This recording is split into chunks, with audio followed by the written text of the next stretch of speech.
किंतु अब मुझे स्पष्ट हुआ कि ये आपकी ही लीला है और आपने अपनी ही लीला का ग्रंथ रचने के लिए मुझे यहाँ पर बुलाया है। हाँ पुत्र मार्कंडे, मेरी इच्छा है कि तुम मेरी समस्त लीलाओं का विस्तृत विवरण देने वाली पुराण की रचना करो और उस पुराण का नाम होगा मार्कंडेय पुराण।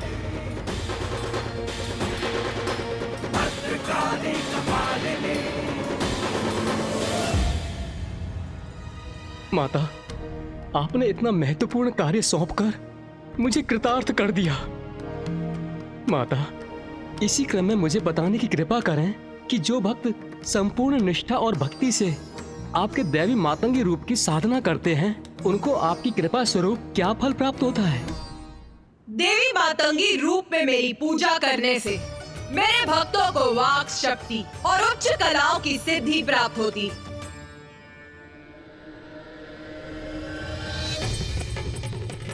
श्यामां शुभ्रां सुबालां त्रिकमलनयनां रत्नसिंहासनस्थां भक्ताभीष्टप्रदात्रीं सुरनिकरकरा सेव्यकञ्जाञ्जुयुग्मां नीलाम्भोजां सुकान्ति निशिचरनिकरा अन्यदावाग्निरूपां पाशं खड्गं चतुर्भिर्वरकमलकैर्खेदकं चाङ्कुशं च। प्रणाम माता।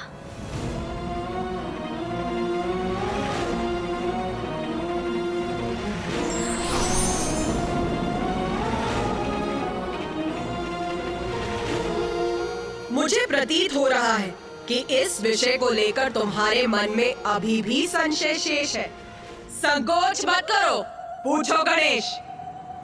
क्या पूछना चाहते हो गणेश? माता, आपने ऋषि मार्कंडे को पुराण की रचना का निर्देश तो दे दिया, किंतु वो आपके दशम स्वरूप को जाने बिना ये कार्य कैसे पूर्ण कर सकेंगे? अभी तो आपने हमें अपने 9 महाविद्या स्वरूप का ही परिचय दिया है। उचित, तो सुनो मेरे दशम महाविद्या स्वरूप की लीला। मैंने संपूर्ण सृष्टि का सृजन तो कर दिया था, किंतु अभी भी मेरा कार्य पूर्ण नहीं हुआ था, क्योंकि अभी सृष्टि सभी प्रकार से संपन्न होने के बाद भी श्री के अभाव में अभी भी अपूर्ण थी, अर्थात उर्वरता, भौतिक और आध्यात्मिक संपदा, ज्ञान, स्वास्थ्य और समूचा कल्याण। मैं समझ गया माता। संपत्ति होने पर भी कोई स्वास्थ्य रहित हो सकता है, धनवान होने पर भी कोई प्रसन्नता से वंचित रह सकता है। श्री का अर्थ है सभी प्रकार की कुशलता और प्रसन्नता, जो सर्वाधिक महत्वपूर्ण है। आप सभी को तो ज्ञात है, शिवाय विष्णु रूपाय, शिवा रूपाय विष्णवे। शिव और विष्णु अभेद है, अर्थात दोनों भिन्न भी हैं और दोनों एक भी। इसीलिए समय आने पर ऋषि भृगु ने मेरा विवाह मेरे देवी कमला रूप में महादेव के ही रूप नारायण से किया। किंतु माता, मामा जी की पत्नी तो देवी लक्ष्मी है, तो देवी कमला के रूप में आप उनकी पत्नी कैसे हो सकती हैं? मैं ही शक्ति, मैं ही पार्वती, मैं ही सरस्वती, मैं ही लक्ष्मी, मैं ही महादेव, मैं ही ब्रह्मदेव और मैं ही नारायण हूँ। सभी मुझ में ही है, मुझसे ही है, मेरा ही अंश है। स्मरण करो, सृष्टि का आरंभ मैंने किस प्रकार किया था। दुर्गा क्षमा शिवा धात्री, स्वाहा स्वधा नमोस्तुते, स्वरूपा काली, भवानी भद्रकाली, समस्त त्रिदेव और त्रिदेवियां मुझसे ही उत्पन्न हुए, नारायण और देवी लक्ष्मी भी, क्योंकि देवी लक्ष्मी कमल पुष्प पर वास करती, इसीलिए उनका नाम कमला पड़ा।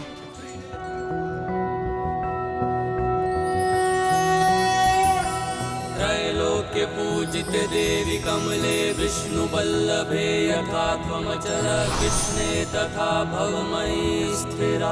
मामी जी, माता कमला।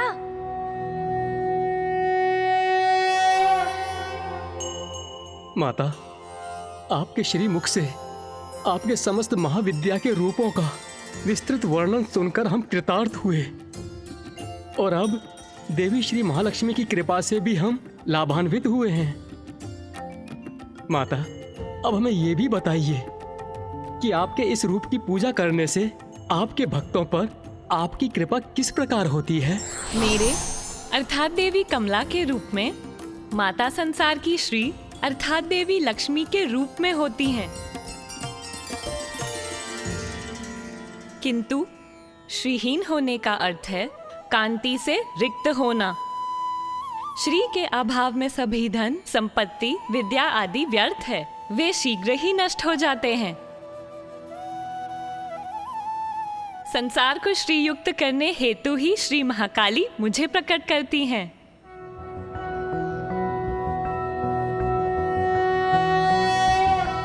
त्रैलोक्य पूजिते देवी कमले विष्णुवल्लभे यथा त्वमचल कृष्णे तथा भवमयी स्थिरा।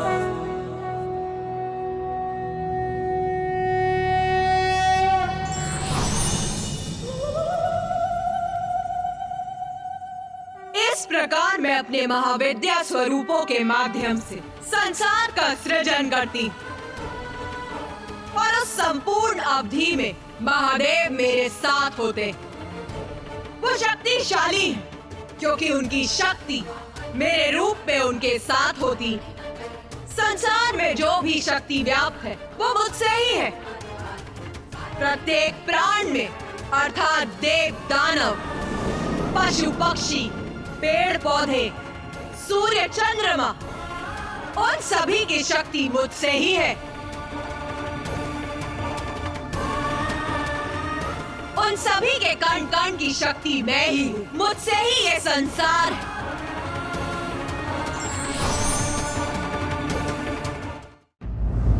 माता, संसार का जन्म आपसे और आपके द्वारा ही होता है। आप ही अपने विभिन्न स्वरूपों में संसार का पालन भी करती हैं।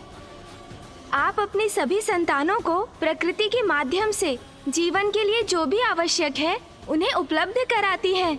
उनके दोषों के लिए उन्हें दंडित कर उन्हें उचित मार्ग पर लेकर आती हैं। किंतु माता, क्या यही क्रम अनंत काल के लिए स्थिर है?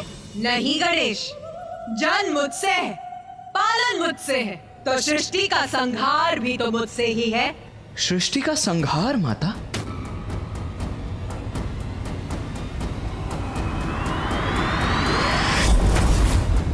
मनुष्य हो अथवा असुर, प्रत्येक लोक में सभी अपनी महत्वाकांक्षा को सिद्ध करने हेतु संघर्ष का मार्ग अपनाते हैं। छोटी छोटी बातों पर जहां असुर एक दूसरे का ही संहार करने लगते हैं, वही ऋषि मुनि अपने को सर्वोच्च सिद्ध करने हेतु भगवान की पूजा छोड़कर अस्त्र शस्त्र उठा लेते हैं।